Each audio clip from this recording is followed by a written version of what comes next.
세 번째 발제자는 임용순 교수님입니다. 서울대학교 보건대학원이 근무하고 계시고 주로 이제 커뮤니케이션, 헬스 리터러시에 관한 공부를 하고 계신데, 최근 우리 정부에서 이런 코로나 19이 생길 때서부터 지금 매주 서베이를 해오시면서 많은 자료를 축적하고 계십니다. 그래서 최근에 이제 정부의 코로나 대응과 리스크 커뮤니케이션에 어떤 문제가 있고 좀 더 그걸 어떤 식으로 개선하면 좋을지에 관해서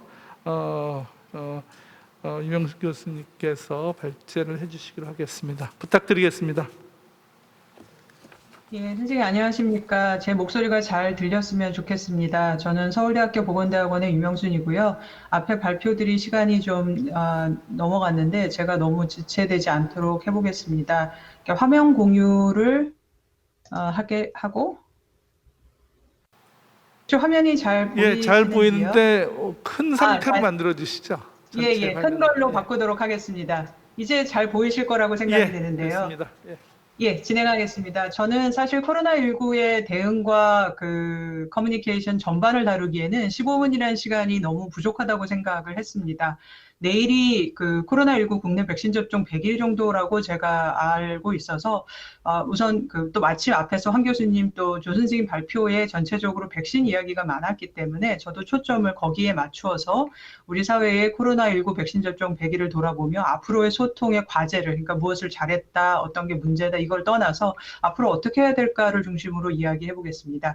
배경으로는 이제 작년 1월에 첫 코로나19 확진의 사례가 긴급 브리핑의 형식으로 알려졌습니다. 말하자면 브레이킹 뉴스였었죠. 그러고 난 뒤에 제가 먼저 보내드린 자료는 연도를 잘못 적었는데, 그리고 난 뒤에 불과 얼마 되지 않아서 세계보건기구, 그러니까 WHO는 코로나19를 팬데믹으로 선언을 했습니다. 그런 뒤에 이제 저희들의 예상이나 바람은 빨리 끝날 수 있을 것 같았고 그럴 거라고 생각했고 그러기를 바랬지만, 지금에 이르기까지도 코로나19 사태가 전 세계에 미친 파급력과 영향은 위기라는 이름으로 지속이 되고 있는 것 같습니다. 이 과정에서 우리는 방역에 있어서 상당한 성과를 냈고 이것은 국내외에 이제 일관된 평가를 받고 있는 것 같습니다. 하지만 이면이 있었고, 그래서 특히나 경제와 사회적으로 파급력이 큰 정책들을 개인과 사회, 국가 전체가 다 감내하는, 그중에서도 자원이 부족하고 또 지지가 부족하고 또 규모가 작은 경제적인 부정적 영향이라고 하는 것은 거의 이제 고통에 가까운 상황이었던 것 같습니다. 나아가서 우리 학생들의, 최근에 이제 뉴스에서도 많이 알려지고 있지만 학교를 정기적으로 또 친구들과 함께, 그리고 이 공부를 안정되게 하면서 하지 못하면서 나타나는 그 문제가 격차와 차이를 단순히 넘어서서 격차의 문제로 나타나는 점에서는 방역을 얼마나 잘했냐 말았냐를 떠나서 방역의 이 틀 자체를 위협하는 상황이 된 것 같습니다. 그 외에도 심리적으로 저희가 많이 위축됐고요. 또 실질적인 정신적인 마모, 웰빙의 저하라고 하는 것들도 이제 점차 더 많은 자료들이 나오고 있는 것 같고,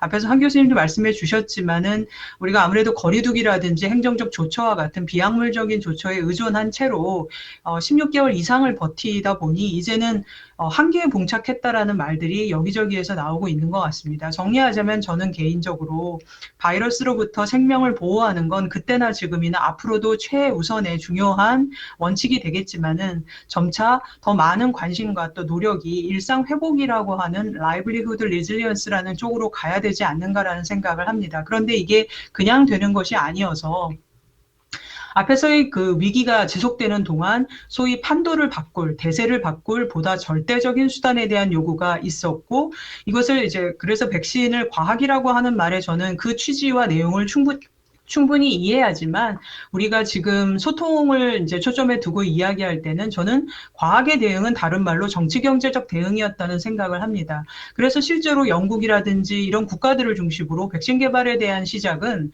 애초에 확진이 보고된 직후서부터 시작이 됐고, 국내에서도 뉴스를 찾아보면 3월 정도가 되면 백신 개발의 선진국의 전쟁이라고 하는 보도가 나와 있는 것을 알 수 있습니다. 실제로 연말이 되자 이제 대표적인 제약사의 임상 결과의 중간 결과가 발표가 됐고, 이제 영국과 미국이 이제 코로나19 백신을 최초 긴급 사용 승인을 내리고, 영국에서 실제로 이제 저희는 저는 개인적으로 이렇게 빨리 될 줄 몰랐었는데 12월 8일에 세계 첫 접종이, 그리고 12월 15일에는 미국의 첫 접종이 있었습니다. 국내의 경우는 해를 넘겨서 2월 26일에 국내 첫 접종이 있었고, 그로부터 이제 6월 4일 오늘 시점에서 13.8%의 1차 접종률을 보이고 있습니다. 다행스러운 것은 그래도 5월 말을 기점으로 해서 6월로 접어들자 하루에 1%씩 정도씩 증가하는 그런 속도를 보이고 있다는 점이 다행스럽습니다. 그렇지만 안을 들여다보면, 저는 이제 정부의 관계자가 아니다 보니 행정적인 일정표를 갖고 있지는 않지만, 워낙에 백신 뉴스는 코로나19 방역 뉴스만큼이나 초미의 관심사, 국가적 사안이기 때문에 많은 기사나 정보를 찾을 수 있습니다. 대략 묶어보면 1월, 2월은 이제 그 백신이 접종이 시작이 되고 관련된 승인과 허가가 이루어지고 접종센터 같은 것들이 구축되는 그런 시기였다고 이름을 붙여볼 수 있을 것 같고요. 3, 4월의 경우가 이제 저희들에게 큰 혼란과 또 우려, 또 그리고 상당히 고민들을 집약시켰던 시기가 아닌가. 대표적으로 백신 보릿고개라는 말을 저는 듣게 될 줄 몰랐었는데, 그만큼 우리나라의 백신 확보를 둘러싼 많은 논쟁, 그리고 이제 문제 제기들이 있었고, 4월 말에 이제 총리 대행께서 9,900만 명분의 백신을 확보했다는 뉴스를 내므로써, 적어도 이 문제 때문에, 원래 백신 접종이라고 하는 게 수급이 기본이고 있어야 맞으니까 이건 기본인데, 이걸 둘러싼 이제 더 이상의 이야기들이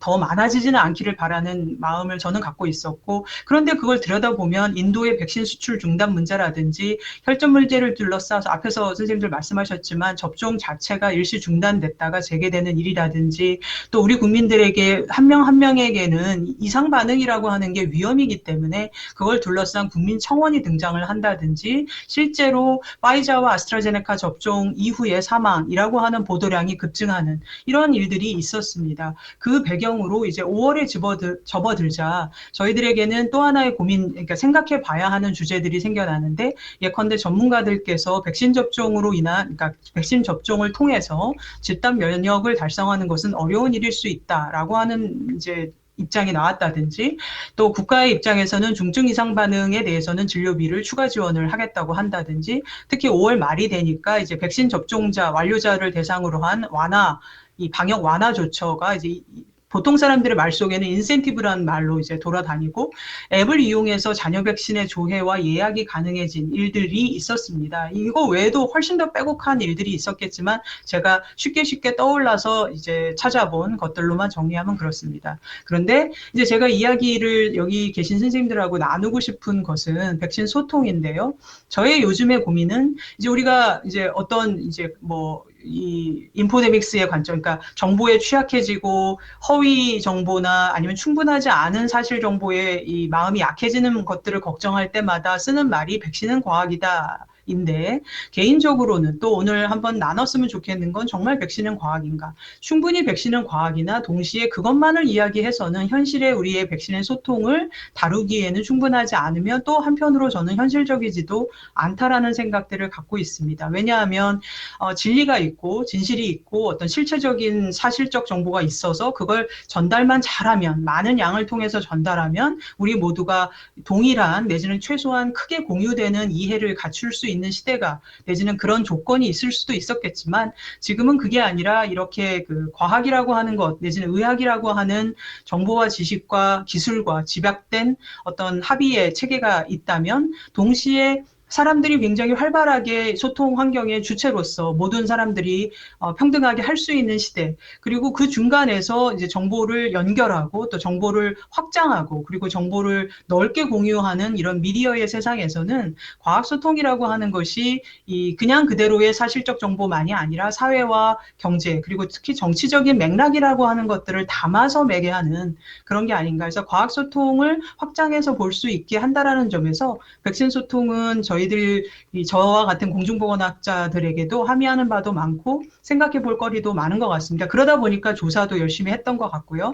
그래서 정리하자면 저는 정부 당국이나 미디어 전문가가 국민을 향해, 그리고 국민과 함께 내지는 시민사회와 함께 백신이라고 하는 것에 대한 의미 형성을 잘하고 있는가, 그리고 보통 사람들의 다수의 이런 백신에 대해서 생각하는 느낌이나 감정이나 아니면 생각이라고 하는 것들에 대해서 충분히 이해하고 또 효과적으로 소통하고 있는가. 끝으로 저는 이걸 좀 중요하게 다루고 싶은데 우리는 백신 소통을 충분한 책무성을 가지고 임하고 있는가의 내용들입니다. 짧은 시간이기 때문에 겉핥기식으로 짚을 수밖에 없는 점을 양해해 주시고 앞으로도 많은 기회가 있기를 바랍니다. 먼저 저의 이제 저 개인의 이제 고민일 수도 있지만 이제 혹시 함께 공유하고 계시는 분들이 계실 수도 있어서 저는 백신의 의미 형성에서 이제 나누고 싶은 이야기는 팬데믹의 이야기를 잘해야 된다고 봅니다. 팬데믹, 다른 말로 감염증이 범유행한다라는 말은 지구상의 수많은 사람들이 사실 지금 코로나19가 공격하지 않은 국가가 거의 예를 찾을 수가 없을 정도인데요.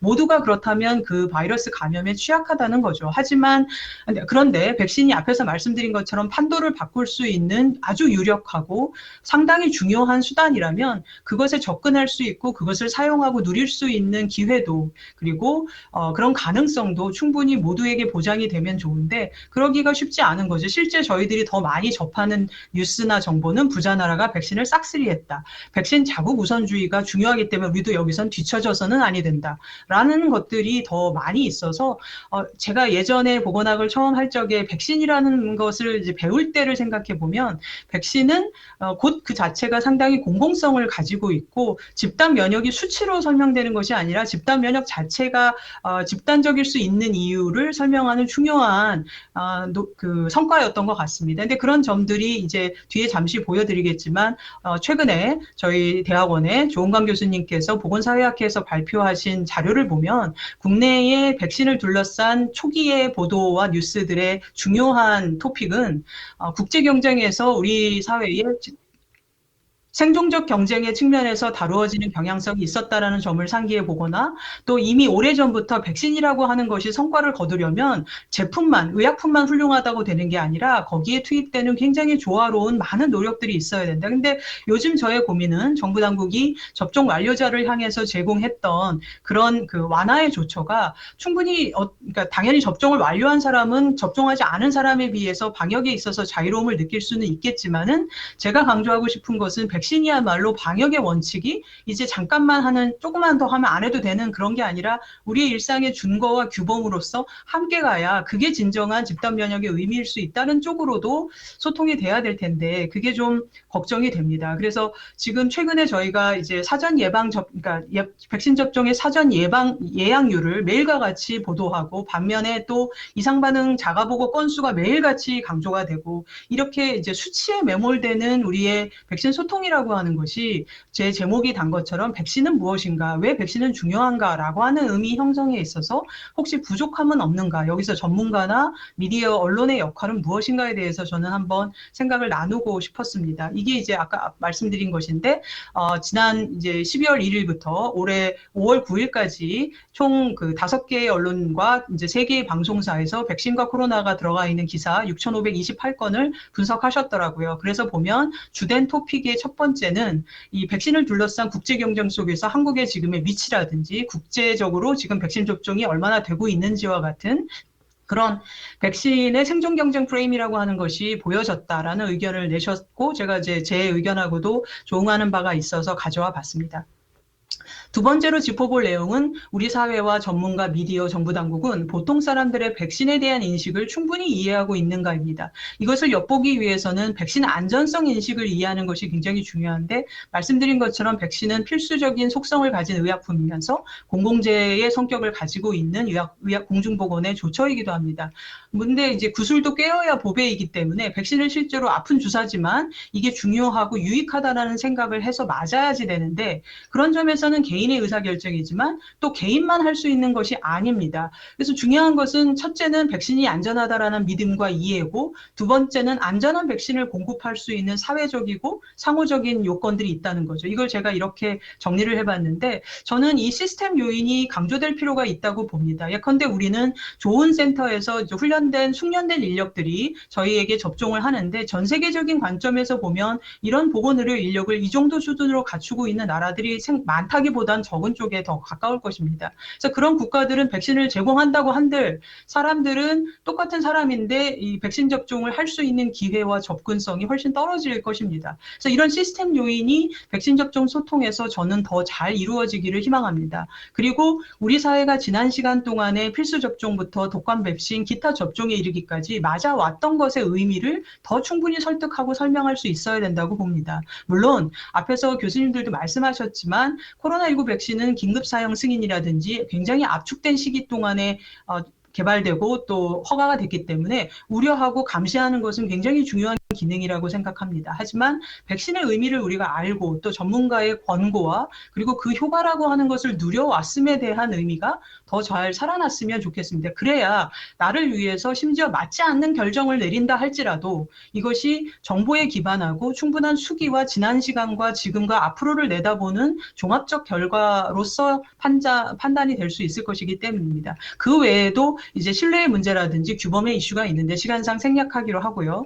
이제 한두 가지의 그 결과를 보여드릴 텐데 그러면 우리나라의 보통의 사람들은 설문이라고 하는 방식을 통해서 알아보았을 때 백신에 대한 안전성을 어떻게 인식하고 있을까? 결과만 말씀드리면 응답자 10명 중에 7명은 파이자 백신을 안전하다고 보지만 아스트라제네카 백신이 안전하다는 응답은 그 반이 안 되는 10명 중에 3명만이 그렇다고 대답을 합니다.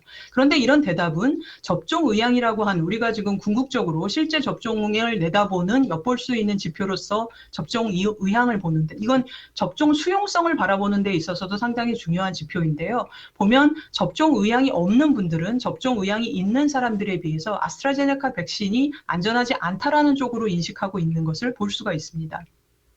동시에 제가 좀 우려하는 또 한 가지는 백신 접종에 대한 두려움이 상당히 높다는 겁니다. 앞에서 황 교수님을 비롯해서 여러 의학 교수님들이나 전문가 선생님들께서는 또 정부도 이상 반응을 경험할 가능성이 이제 매우 드물다고 이야기하지만 물어보면 물론 그걸 머리로는 알지만 내가 접종을 했을 때 이상 반응을 경험할 가능성이 낮다라는 대답은 22.9%밖에 되지 않는 것이죠. 그러니까 이게 내재된 불안과 걱정이 있고 그리고 백신이 안전하다는 인식에 격차가 나고 있을 때 어떤 일이 벌어질까요? 그건 위험을 상당히 그러니까 전문가가 이야기하는 실제적인 위험은 낮아 보이지만 인지하고 감지하고 느끼는 위험은 매우 큰. 이 경우에 우리가 해야 되는 것은 이런 학자들의 권고에 따르자면 캄다운을 해야 된다는 거죠. 아울리지를 가라앉혀주는 소통, 막 복잡한 정보를 많이 주는 것도 중요하지만 캄다운을 시켜주는 게 중요한데 어떻게 하면 마음 조금 가라앉히게 할 수 있을까? 굉장히 우습게 들리실지 모르지만 중요한 첫 번째 중에 하나는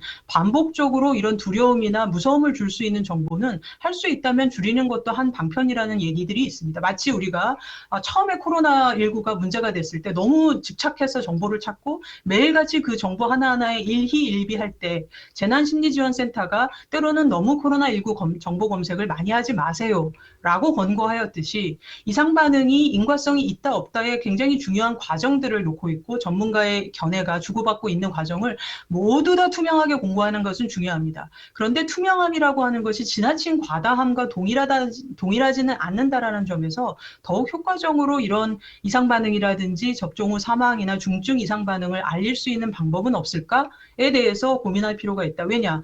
옆에서 그림을 나타내듯이 과학적으로 보면 허가 심사를 거쳤고 인정받았기 때문에 안전할 거라고 미루어 짐작할 수 있는 문제가 아니라 보통의 사람들은 얼마나 안전해야 내가 맞아도 될 만큼 안전한가를 둘러싸고 매우 다양한 요인에 의해서 영향을 받고 있기 때문입니다. 그 결과를 볼 수 있는 또 하나는 이제 보여드릴 자료는 이게 마지막인데요. 접종 의향입니다. 보시면 이제 3월부터 5월까지 이렇게 주간으로 이제 썼는데요. 왜냐하면 4주차라고 된 것은 중수본이 발표한 자료고 1주차라고 한 것은 제가 한 언론사 KBS와 공동조사를 벌이고 있는데 그 결과입니다. 대체로 보시면 이번 마지막에 아까 이종국 교수님께서도 이제 반등을 했다 나아지고 있는 점들을 언급을 하셨는데 가장 높고요. 가장 낮았을 때가 5월 첫째 주였습니다. 그런데 이제 집단 면역 수치를 이야기하지 않더라도 또 오늘 요즘 그 해외와 국내 자료를 보면 대상자의 거의 90%까지가 맞아야지만 효과를 충분히 충분히 누릴 수 있다고 얘기하는데 70을 어떤 절대적인 기준처럼 생각해버리면 그걸로만 생각을 하게 되는데 지금의 초점은 그것이라기보다 이런 접종 의향을 촉진시킬 수 있거나 혹은 반대로 낮추는 요인들에 대한 충분한 이해입니다. 그런데 옆에 제가 이런저런 조사에서 나타나는 차이의 변수를 써봤지만 이것은 우리나라만이 아니라 제가 공부하는 한은 해외도 거의 비슷합니다. 남성이 보다 접종 의향이 높고 연령이 높을수록 왜냐하면 잃을 것이 더 많다라고 이해하고 있다는 점에서 여기 있는 점에서 접종을 안 할 때의 위험이 접종을 함으로써 예상 가능한 위험보다 더 크다라고 보고 즉 이득이 더 크다라고 보는 사람들일수록 접종 의향이 높은 거죠. 그 외에 여러 변수들이 있습니다. 그래서 이것을 반영한 소통을 해야 된다. 마지막 제가 짚어보려고 했던 것이 책무성인데 제 짧은 공부에서 정리를 해보면 코로나19는 내내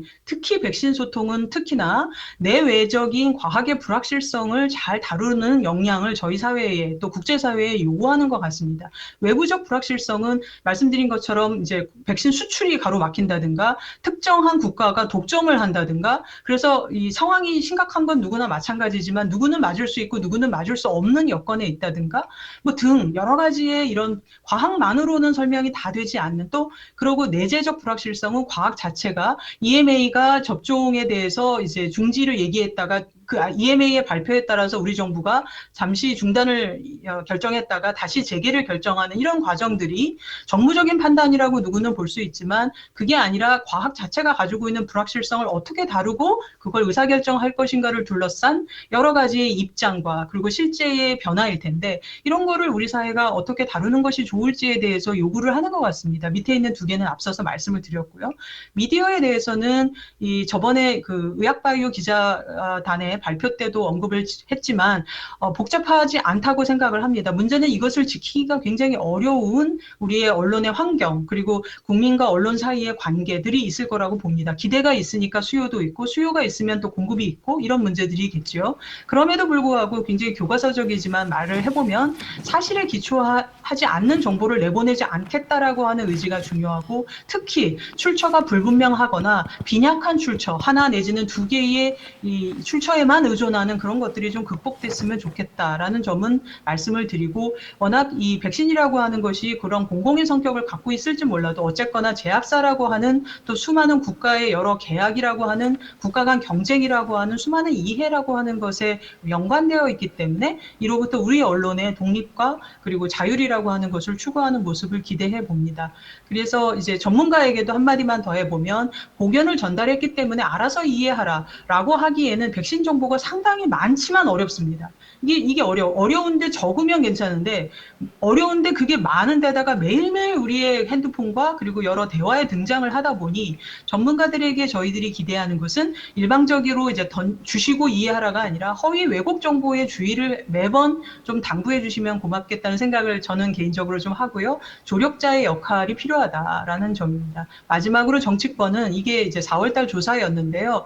아무리 내가 지지하고 내가 아무리 믿고 따르는 정당이나 정치인이라고 해도 그분들의 말을 듣고 백신 접종 결정을 하지 않는다는 겁니다. 국민들께서는 전문가 그리고 보건당국의 말을 듣고 따르겠다라고 이야기하고 계시고 저는 이게 성숙한 합리성이라고 봅니다. 이거는 틀렸다가 아니라 틀리고 맞고의 문제가 아니라 정치인과 정당의 언어는 옆에서 제가 적었지만 제가 생각할 때 비유를 많이 드시게 되고 또 이분법적이고 선명함을 추구하는 게 저는 정치권 언어의 매력이라고 중요한 기여라고 생각합니다. 하지만 저희들이 지금 다루고 있는 백신 소통이라고 하는 것은 앞에서 교수님 또 정부의 여러 수치와 자료를 보셨겠지만 보건과 과학 소통이 패싱되지 않도록 유념해 주시고 오히려 그런 권한과 자원을 이제 집중해 주는 쪽으로 협력적인 소통을 해야지 독주하는 소통은 백신 소통은 불가능하다.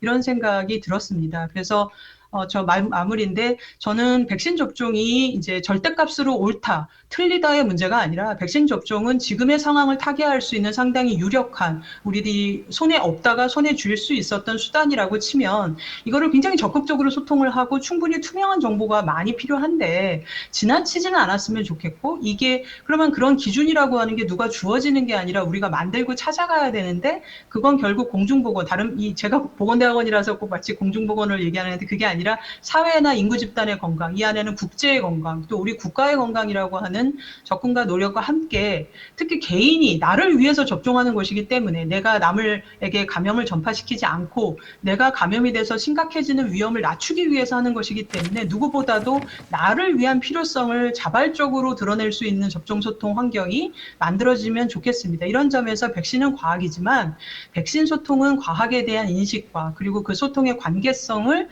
많이 이해할 적에 잘 될 수 있으리라는 생각이 듭니다. 이상으로 마치겠습니다. 감사합니다. 예, 감사합니다.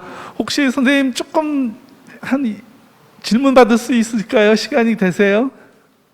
예, 선생님. 예, 혹시 여기 계신 분들 중에 그 질문이나 플로어에 계신 분 중에 유명수 선생님한테 질문을 해주시면 좋겠습니다. 왜냐하면 선생님이 요거 강의 끝나고 발표 끝나고 다른 회의가 계속 연결돼서 같이 계속 못 있을 것 같은데요. 그 제가 하나 질문 드리겠습니다. 이게 책무성이라는 게 되게 어려운데요. 그 뭐 정부나 또는 의사 또는 제일 중요한 게 이제 백신을 맞는 당사자 입장일 텐데요. 당사자가 그 예를 들어서 이게 외부 효과가 있다. 내가 맞으면은 딴 사람도 보호되는데 그런 책무성을 가질 수 있을까요? 어떤 우리가 말씀을 그 백신 맞는 분한테 드리면은 내가 모든 사람들이 같이 보호되기 위해서 나도 맞는다. 그런 본인의 책무성을 증진시킬 수 있는지. 왜냐하면 1998년 이후서부터 예방접종이 강제화되는 조항이 없어졌습니다. 그래서 강제성이 없기 때문에 어떻게 하면은 국민들한테 책무성을 올릴 수 있겠느냐. 사실 그 과정 속에서 필수 예방접종을 거의 본인 부담을 무료화시켰거든요. 그리고 두 번째는 그럼에도 불구하고 접종률이 안 올라가는 경우가 꽤 많은데 그럴 경우에 이 본인이 이런 책무성을 높이기 위해서 관련된 분들이 어떤 말씀을 드리는 것이 좋을지.